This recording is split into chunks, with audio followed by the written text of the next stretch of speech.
Para mí es un placer el día de hoy estar aquí entrevistando a Diego Atto. Muchas gracias, Diego Atto, por esta entrevista. Diego Atto no solo es editor junto con Yesenia Álvarez, sino que también es autor de un ensayo de este libro tan bonito de verdad y lleno de reflexiones, de hecho, como su mismo nombre lo llama, Libertad y Prejuicio, reflexiones para la defensa de los derechos LGBTQ+. Muchas gracias, Diego. Y además, bueno, es una fecha bastante especial porque estamos de cara a cumplir el tercer aniversario desde la primera edición de este libro, que fue de mayo de 2021. Aún recuerdo cuando se publicó este libro y generó bastante expectativa dentro de la sociedad, porque nos traían pues reflexiones que leyendo pues nuevamente el libro, después de 3 años, Diego, si te soy sincera, hay varios pendientes que todos los autores, incluyéndote, resaltaban.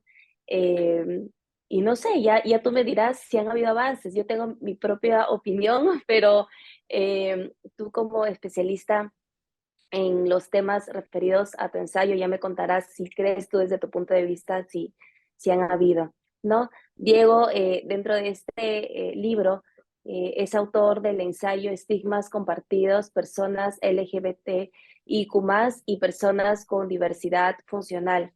Y un poco lo que nos comenta Diego es este progreso gradual, ¿no? Pero constante, nos dices, en la aceptación justamente de la diversidad sexual en las sociedades latinoamericanas. Eh, y también destacas que si bien hay un avance, pues no debe ser aprovechado este avance que se realiza para mirar también hacia las personas con diversidad funcional, ¿no? Y ese es un poco este enlace, esta comparación, eh, porque finalmente pues se comparten algunos estigmas sociales. Diego, yo quería empezar esta entrevista preguntándote un poco lo que decía anteriormente. En la sociedad, que a partir de este tu ensayo, ¿has sabido alguna evolución? ¿Has sido testigo de alguna evolución, de algún cambio, de alguna mejora respecto de los temas abordados? Muchas gracias, Dewi, por la introducción y también antes de responder la pregunta, también muy contento de tener esta oportunidad de poder volver al libro, ¿no? Volver al libro después de un tiempo en el que hemos publicado y en el que hemos buscado justamente constantemente promover el diálogo a partir del libro, ¿no? Yo creo que no hemos visto avances, ¿no? En el Perú, sobre todo, no hemos visto avances con respecto a los derechos de las personas LGTBIQ+. O sea, digamos, aún no contamos con la unión civil, ¿no? No hay una unión civil, digamos, que se haya aprobado a pesar de que se ha presentado varias veces en el Congreso, en el Parlamento. De igual forma, se han llevado casos, ¿no? de matrimonios en el extranjero que han intentado de que sus relaciones sean reconocidas en RENIEC, y estos han llevado, digamos, a varias instancias, al tribunal. Entonces, vemos que estamos todavía en las mismas batallas, y de hecho, me parece que tomara más fuerza, más bien este, estos grupos, ¿no? Conservadores, lo llamamos antes, creo, y ahora yo creo que es más relacionados a un grupo de antiderechos, ¿no? Que cada vez tiene menos miedo y se ve más legitimado de atacar a las personas LGTBIQ+. Yo no veo más por ahora avances, sino en general, y como creo que eh, hemos coincidido con otros autores del libro cuando hemos conversado nuevamente sobre los temas, más bien creemos que vemos un retroceso a nivel global, mayor fuerza en el tema de justamente de este discurso, y también de cómo están organizados estos grupos que llegan además al Parlamento, llegan a tener funciones públicas. y que intentan legislar a través de una moral y una también religión o, digamos unas creencias específicas, ¿no? Eh, y por eso más bien yo creo que ahora estoy un poco más en este libro, además de mi ensayo, estaba el ensayo de Aura Arbulú, y que ella justamente daba, una de sus frases era nada por sentado, ¿no? Y ahora me siento un poquito más cercano a esa visión, que no es tan optimista, pero eso eh, no quiere decir que no sigamos igual con la misma interés y fuerza, y quizás un poquito más fuerza de trabajar en este tema, ¿no? En el tema de discapacidad, por otro lado, tampoco no se han visto muchos avances, quizás más, ya hay una ley, ¿no? De las personas con discapacidad, ¿no? Que promueve también su inclusión laboral. Y sí vemos quizás en la sociedad que el tema se va trabajando más, se va hablando quizás también más apropiadamente, ¿no? En el lenguaje que no sea, digamos, un lenguaje estigmatizador, ¿no?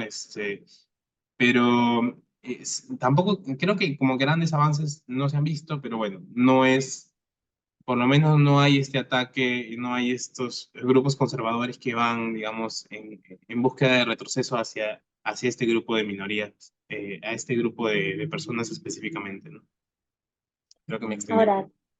tú no, está perfecto, Diego, porque, bueno, has tocado varios puntos bastante interesantes y empiezo por una de las primeras cosas que indicas, que es, por ejemplo, que eh, lamentablemente no han habido avances, más bien, en efecto, hay esa sensación eh, de retroceso incluso frente a lo que ya se venía avanzando, como tú decías, gradualmente, pero se venía avanzando, ¿no? Entonces, eh, ahora vemos más bien que estos grupos antiderechos, bueno, la legitimación pasa por el poder que hay atrás, por la aceptación que hay atrás, más que por una norma, etcétera, ¿no?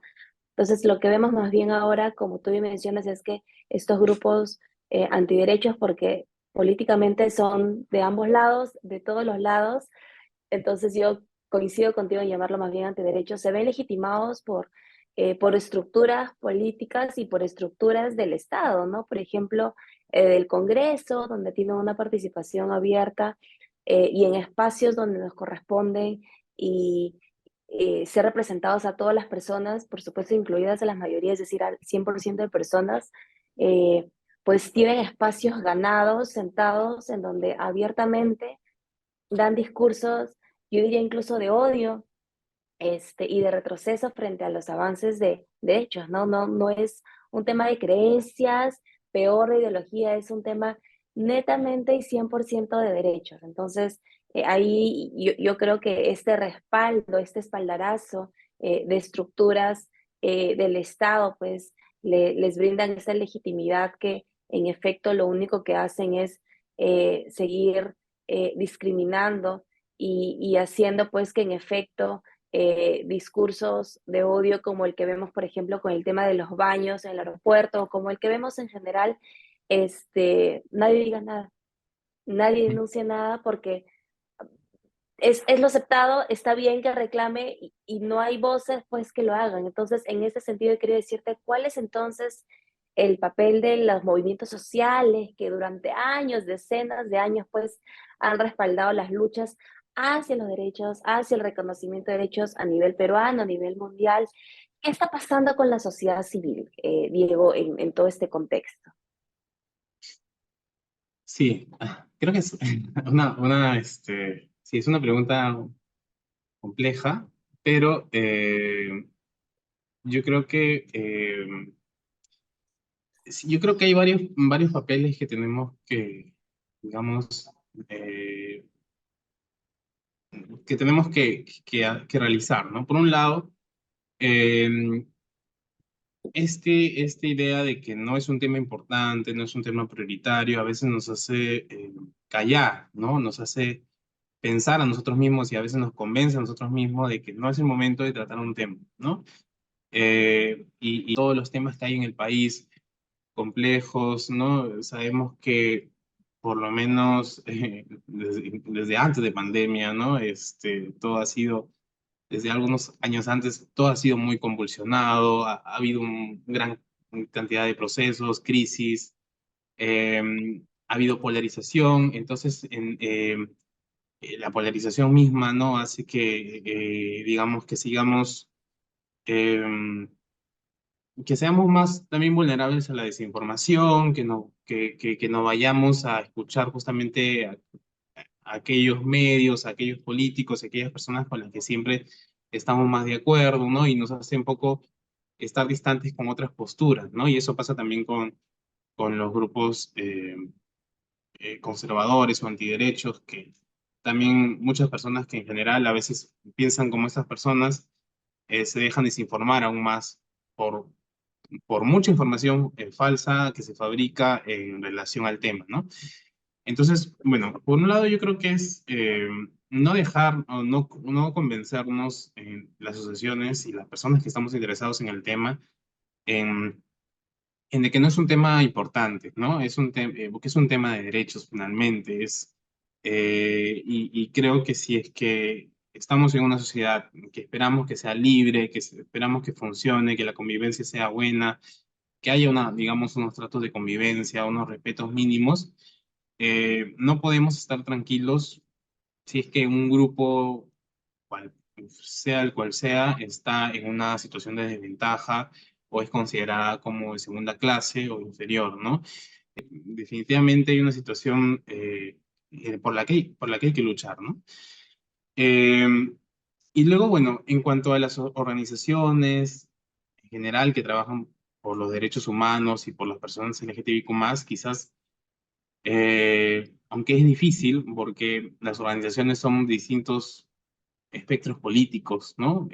Algunas más hacia, no sé si aún es vigente, ¿no? La división izquierda-derecha, pero igual, ¿no? La mayoría van más hacia lo que conocemos generalmente como izquierda, y quizás es un poco difícil que tomemos fuerza en conjunto, que podamos organizarnos en conjunto sin ver ese tema ideológico que a veces también con el que muchas veces tenemos otros puntos que no son compatibles, ¿no? Entonces, pero bueno, aún así tenemos que ver como organizaciones qué otras estrategias podemos desarrollar para seguir trabajando en ese tema, ¿no? Buscar las estrategias que puedan haber para nosotros, seguir buscando estrategias para mejorar la comunicación y ver cómo podemos tener avances, ¿no? Y de igual forma, aunque no todos tengan que estar metidos en política y postular al Congreso, sí creo que igual, ¿no? Una idea que compartimos con Yesenia es que si nosotros mismos no formamos parte digamos, de algún tipo de movimiento, partido político, para poder hacer la batalla desde el Parlamento o desde otra instancia, digamos, neurálgica como lo es el Parlamento, probablemente no vamos a ver avances porque eh, muchos pueden ser amigos, pueden ser aliados, pero creo que no les afecta de la misma forma como son las personas LGTBI más, ¿no? El trabajar por esos temas, ¿no? Entonces, y pasa muchas veces, ¿no? Los liberales que surge un líder político, que está en favor de las libertades económicas, pero no es tan amigable con el tema político, con los derechos LGBT o de otras minorías. Y muchos liberales se van sin ningún problema a apoyar ese tipo de candidatos, ¿no?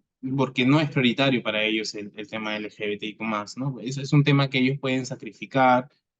Es verdad que en política hay que negociar, pero es muy común y es muy repetitivo que ese sea un tema que no les cueste negociar a muchos liberales, ¿no? Entonces eso es una pena, y por eso creo que más personas LGBT, liberales o en general en favor demócratas, ¿no? Son quienes tenemos que hacer política, ya sea desde las mismas asociaciones o estar más propiamente en partidos políticos.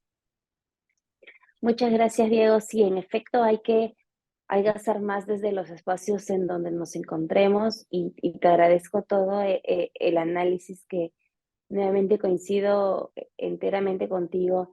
Eh, y bueno, pese a todo este gran movimiento también antiderechos y súper conservador que encontramos en el país, pues habría que aportar también desde la sociedad civil, ¿no? Es bastante importante no, no dar por sentado que ya no se puede nada, ya nada se puede hacer, ¿no? Sino todo lo contrario.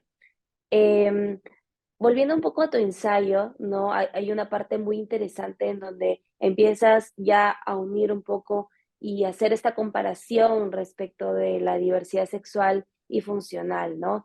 Y, y si te parece, me gustaría primero ver desde las creencias religiosas que haces tu mención, ¿no? Sin embargo, pues la religión, los movimientos religiosos es algo que persistirán, ¿no? Han estado desde antes, están ahora y continuarán, continuarán estando. Entonces, ¿cómo crees tú que se puede abordar estos temas, ¿no? Desde una manera efectiva en este diálogo interreligioso que pudiera darse, ¿no? ¿Qué se puede hacer en este aspecto? Sí, nada más que quizás al inicio tendría que haber explicado un poquito más el ensayo, aunque tú lo mencionaste. Y sí, digamos, yo hago primero esta vinculación entre personas LGTBIQ+, y personas con diversidad funcional o personas con discapacidad, ¿no? Como se les suele llamar. Eh, Porque sí veo puntos en común, ¿no? Veo puntos en común desde la visión, como dices tú, esta visión en la que se mezclan las creencias, las religiones, que digamos son parte de la sociedad, al momento de interpretar al momento de entender, ¿no? Una realidad como es las personas LGTBIQ+, o como son las personas con discapacidad, ¿no? Y en esto muchas veces han intentado explicar el origen. Bueno, primero que lo han visto como un mal, ¿no? A las personas con discapacidad a veces como una carga negativa, como alguien de quien hay que hacerse cargo, pero además de eso, como probablemente hay estudios de eso, ¿no? De que en muchos lugares hay la creencia de que es por algún pecado que ha cometido alguno de los progenitores, por digamos, maldición en general, ¿no? Religiosa, como mencioné, algún pecado. Y de igual forma también se entendía algo así el tema el tema de las personas LGTBIQ+, ¿no? Y luego lo relaciono con otra visión que es más médica, pero que igual tiene esta influencia religiosa, ¿no? O sea, si bien hay momentos en los que yo lo separo aquí en el texto, en el artículo, igual es que una como deriva en la otra, ¿no?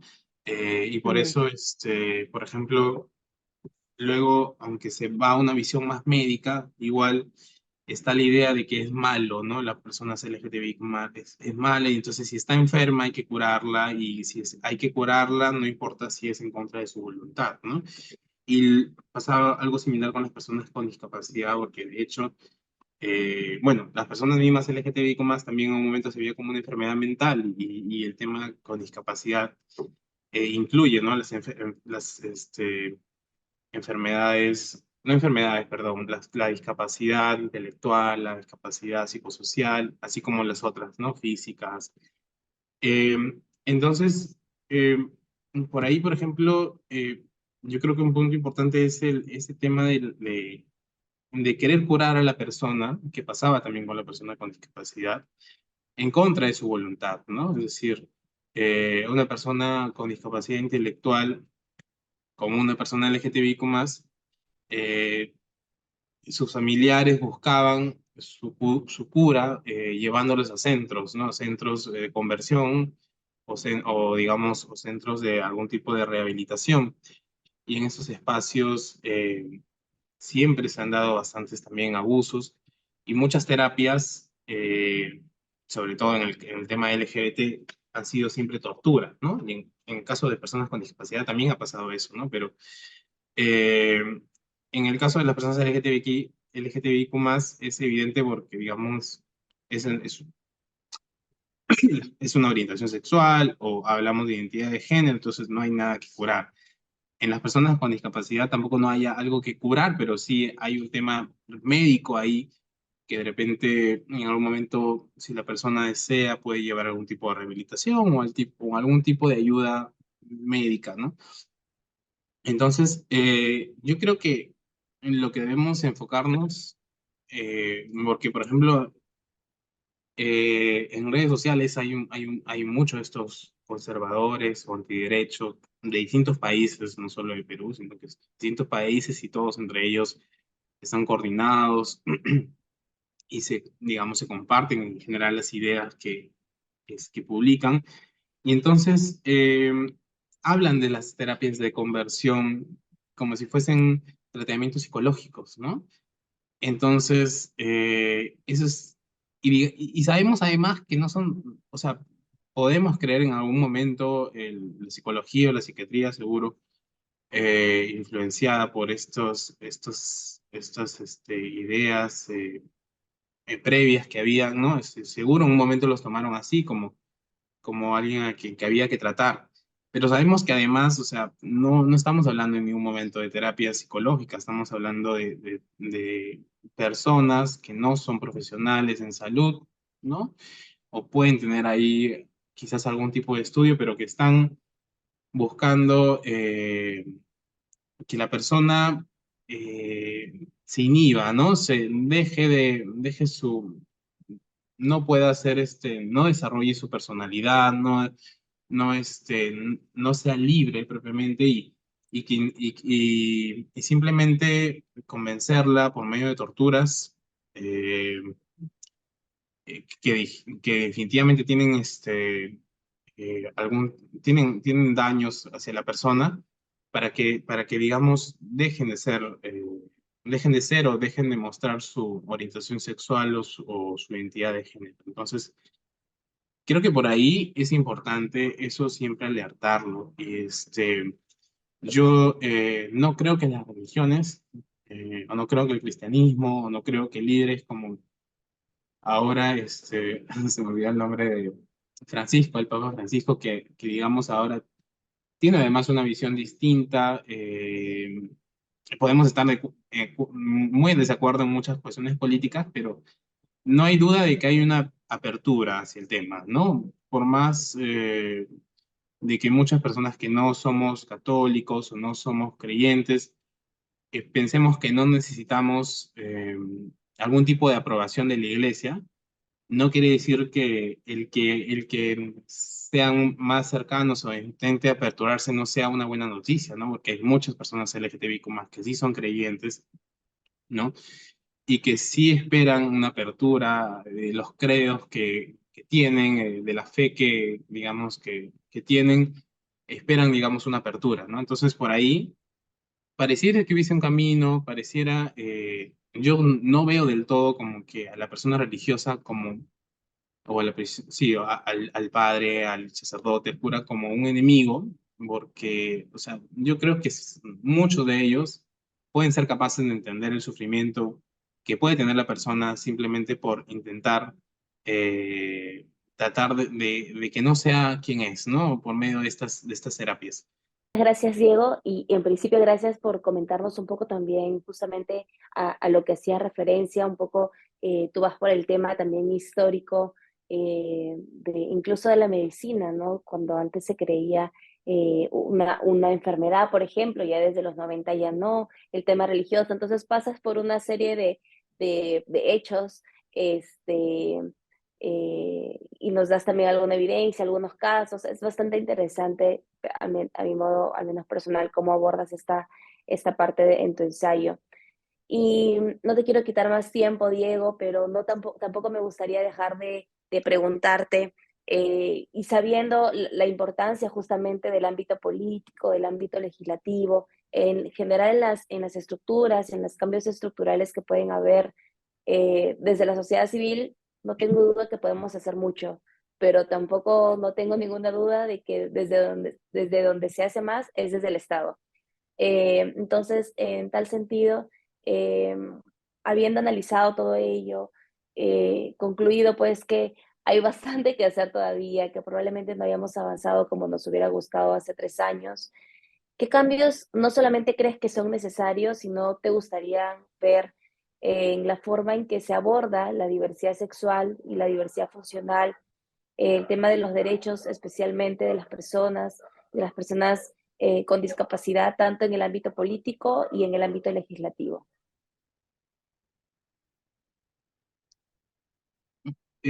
Sí, creo que un tema importante es esta batalla que hay contra, por ejemplo, la palabra y en general todo lo que engloba el tema de género, ¿no?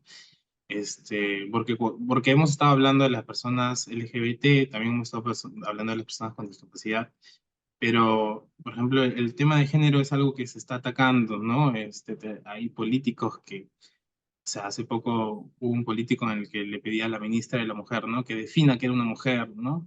Porque obviamente quería que le indicaran que una mujer trans no es una mujer, ¿no? O quiere llegar, y quería llegar a ese punto. Entonces, el tema del género en general, por ejemplo, no se entiende, ¿no? Y si no se, y algunos no lo entienden y algunos no lo quieren entender, y tienen una agenda para ir en contra de eso, ¿no? Entonces el género no se entiende y se habla de género como equivalente a sexo o como que se niega que personas nazcan con un sexo biológico, se malinterpretan, por ejemplo, a autoras feministas, se les demoniza, se les dice que quieren convertirse a los niños. Entonces, convertir a los niños que nacen como niños en niñas, y las niñas, las que nacen como niñas en niños. Entonces, eh, creo que el tema del género es un tema que no hay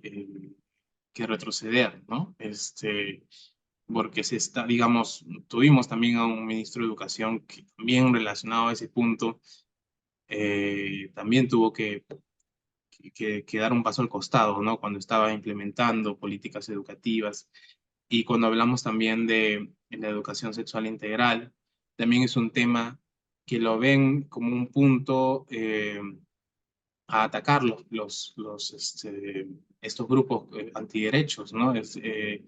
Y todo relacionado referente al género, ¿no? Y también a vincular a la población LGBTIQ más como con la pedofilia, ¿no? Que digamos también es un punto que coincidimos con varios de quienes hemos escrito este libro y con quienes hemos seguido hablando, ¿no? Esta vinculación no es reciente, pero ahora toma más fuerza y definitivamente cualquier persona va a rechazar la pedofilia y obviamente nosotros también rechazamos la pedofilia, pero es un ataque fortísimo hacia la población LGBT, darles esta vinculación, ¿no? A pesar de que no exista, o sea, personas pedófilas ahí encontramos en distintos ámbitos y en general encontramos, creo que, en instituciones en las que en general los niños son vulnerables, ¿no? Instituciones donde como siempre, los adultos son quienes están a cargo. Siempre hay el riesgo de niños que, que lamentablemente puedan ser vulnerados en sus derechos, ¿no? Entonces, yo, bueno, iría por un tema, el tema de género me parece importante, ¿no? A nivel político y también, digamos, que sea una batalla, un trabajo en el que tenemos que seguir educando, que la gente entienda qué es género, que no le tenga miedo a la palabra y además seguir, digamos, que esta batalla que hay en contra no perjudique otras batallas, como te decía, el tema de la educación sexual integral, ¿no? Porque la educación sexual integral es un punto importante dado que busca, ¿no? Una mayor inclusión o un mayor, sí, un mayor respeto por la diversidad desde los niños, ¿no? Porque, o sea, niños hay muchos niños que son, digamos, son gays o pueden ser, pueden tener una orientación sexual que no heterosexual, ¿no? O pueden identificarse con, pueden tener una, pueden ser transgénero y, y eso es algo que no se ve todavía, ¿no? Digamos, se piensa que los niños son personas, van a ser víctimas de los grupos LGTBI más y se les va a transformar, ¿no? Pero, o sea, quienes somos gays hemos sido gays desde niños, ¿no? No nos hemos, de repente han tenido un proceso de descubrimiento, pero no lo somos por como muchas veces se creía, por un hecho traumático o por una violación sexual, ¿no? O por algo por el estilo, que muchas veces son ideas que todavía están en las personas, en nuestros padres, en general en nuestros familiares. Entonces, bueno, por eso creo que es importante el tema de la educación sexual integral, el tema del género y, digamos, eh, igual seguir trabajando seguir intentando la aprobación de la unión civil o del matrimonio igualitario, ¿no? Para los avances que puedan haber, ¿no? Algo que nos pareció lamentable a nosotros es que cuando se presentó esta última, la iniciativa de Avanza Países de Alejandro Cabero por la unión civil, no haya habido apoyo de organizaciones LGTBIQ+, ¿no? Más que nosotros mismos que participamos de la redacción, ¿no? Somos Ciudadanía también, de la Liga Libertad, pero más allá de eso no hubo un apoyo de organizaciones que sean LGTBI con más. Y es curioso porque organizaciones que unos años antes tenían 1000 publicaciones en favor y decían en favor de la unión civil, de pronto salieron con un argumento de que era discriminatorio, ¿no? Y que la unión civil era discriminatoria y no se comprende que la unión civil puede significar un avance, aunque podamos, o sea, podemos seguir luchando por el matrimonio igualitario, aún así la unión civil es un avance que yo creo que ayuda a un montón de familias que ya existen, ¿no?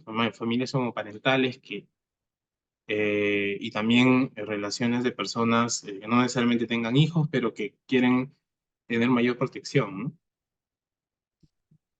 Eh, Así es. Ujú. No, sí, continúa, eso. Diego.